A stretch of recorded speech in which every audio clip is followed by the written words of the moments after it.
Hello everybody and welcome back. As always, I am Mateo311 and this is your channel for everything VR related. Today, we're going over a VR dream come true, a real possibility that can blast us to the next level, or maybe it's just the ultimate dose of copium. We have some photorealistic games, the Deckard and new VR titles from Valve, an insane launch lineup for the Quest 3, and finally the hard launch of the PlayStation VR 2 with some amazing holiday deals. Just a heads up, this video contains an ample dose of speculation and the stars may need to align or pigs start flying. But let's dare to dream together and let the VR companies know exactly what we want from them. Now, I'd love to hear down in the comments right now, what do you want most from the VR industry? There are, of course, links and timestamps if you want to skip ahead, but before we jump in, this video is brought to you by my sponsor, Kiwi Design. They currently make my favorite Quest 2 Elite strap, which comes in multiple different versions. You can add an extra battery pack, high-quality headphones, or even both. They also have other products like Valve Index-style hand straps, and they just introduced a brand new RGB stand. Your controllers and headset magnetically connect. There's a charging indicator so you'll know when your headset's ready to go, and there's plenty of different RGB color options available. There's a link to Kiwi Design down in the description, and don't forget to use discount code Mateo311 for 5% off and to help support this channel.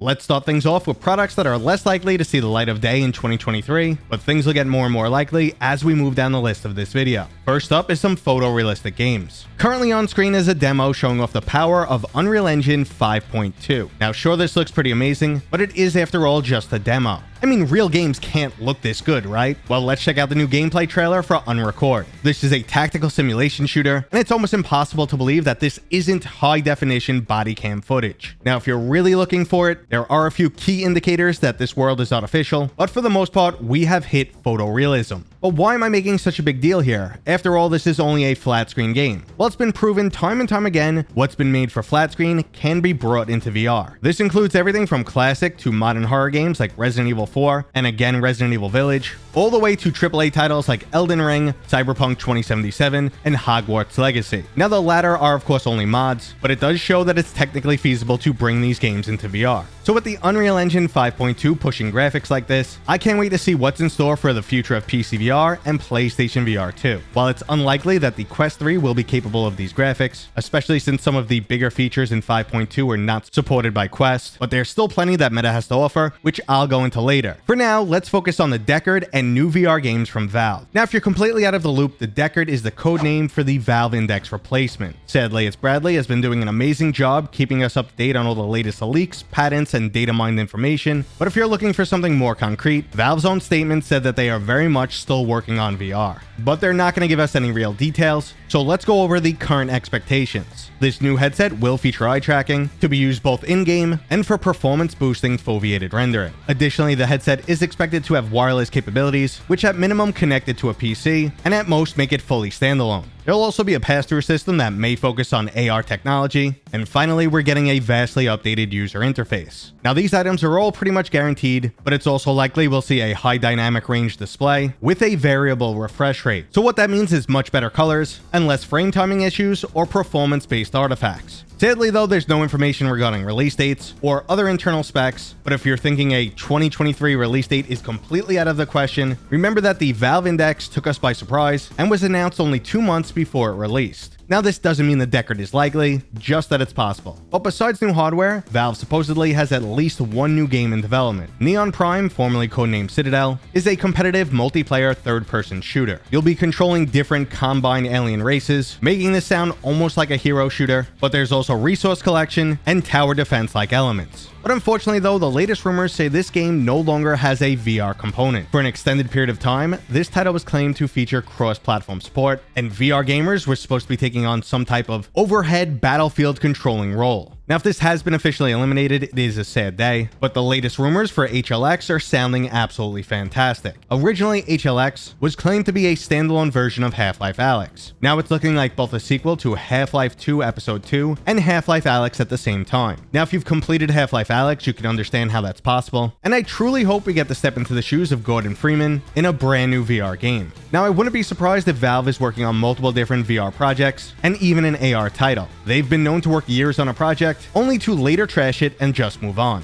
It feels like the same may have happened with some VR games, as previously Gabe Newell mentioned that they had 3 VR games coming out, but we only ever got Half-Life Alyx. But I'll still keep my fingers crossed that they surprise us with some goodies later this year. Now I also hope they learn their lesson, and when they are ready to release the Valve Deckard, they make sure to work with a lot of developers beforehand and have a really solid launch lineup ready to go. But let's move on to some amazing things coming from Meta. It looks like they're finally acknowledging that they are a video game company. The Quest 3 is scheduled to release later this year, bringing a much needed performance boost, but even better, it looks like Meta is finally shifting focus from the metaverse and bringing it back to games. It's been reported that the company is retooling and doubling down on gaming. They now recognize video games as the quickest path to making Reality Labs profitable, and they are actively pursuing a major title like Call of Duty or Grand Theft Auto for the Quest store. Now, if this is true and Meta is preparing to wow us, an incredible Quest 3 launch lineup is the best way to do it. They have acquired 8 VR gaming studios over the past few years, so let's go through what we can expect from those developers. First up is Sinzaro Games, and they could hit us up with a sequel to the best VR RPG, Asgard's Wrath. Now, I've continually heard from insiders that Asgard's Wrath 2 is happening, and that right there would be a huge title. Now, second, we have Downpour Interactive, who are most likely working on Onward 2. This comes from a supposed leak directly from Mark Zuckerberg, where he said he was excited to play Onward 2, but this could have just been a slip of the tongue. Currently, Downpour is still actively updating Onward, and maybe instead of a sequel, they could go the Echo VR route and become the next big free-to-play title. Now, the third studio on this list is Twisted Pixel, who previously released 3 high-quality VR games, including Wilson's Heart, Defector, and Path of the Warrior. Now, that's a motley crew of genres, so it's hard to know what they're working on now, but they were able to pump out all 3 of those games back-to-back from 2017 to 2019. So after almost 4 years of not releasing a game, I expect whatever their next title is will be much bigger. Now, for the next 5 studios, I'm not expecting anything in the near future, or it will just be business as usual. Big Box is continuing to expand Population 1, Ready at Dawn has moved on from Echo VR and is working on a brand new IP. Camouflage recently gave us the Iron Man VR port, and they're supposedly working on a Batman game, and it's really hard for me to speculate what Armature might be up to. This is the studio that brought us the amazing Resident Evil 4 port, and at one point, due to their previous work with Fortnite, I thought they might also be working on a port for that game, which doesn't appear to be happening. But regardless, this is a pretty solid lineup of games, and I'm sure we'll also get a few surprises. But when it comes to big releases, a lot of eyes are still on the PlayStation VR 2. Now, this section might be straight up copium, but plenty of VR gamers are hoping we've only seen a soft launch of the PSVR 2 right now. The harder push is being held off to the holiday season with both package deals and brand new games. For the last few years, hardware production has been a major issue for Sony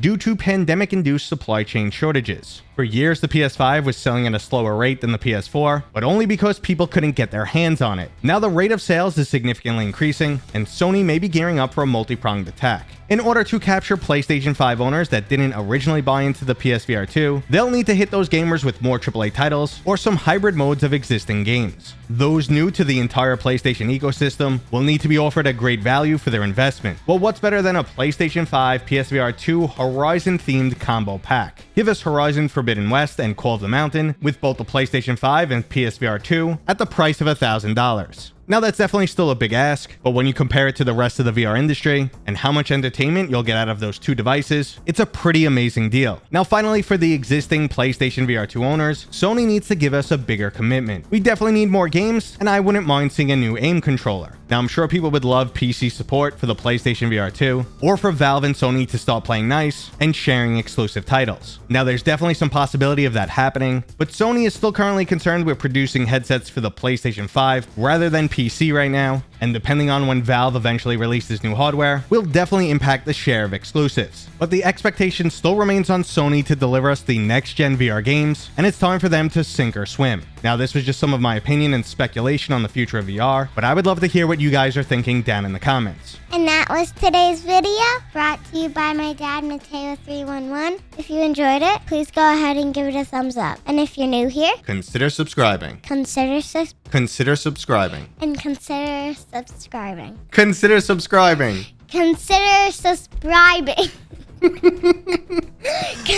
We'll see you guys on next time. We'll see you guys on next time.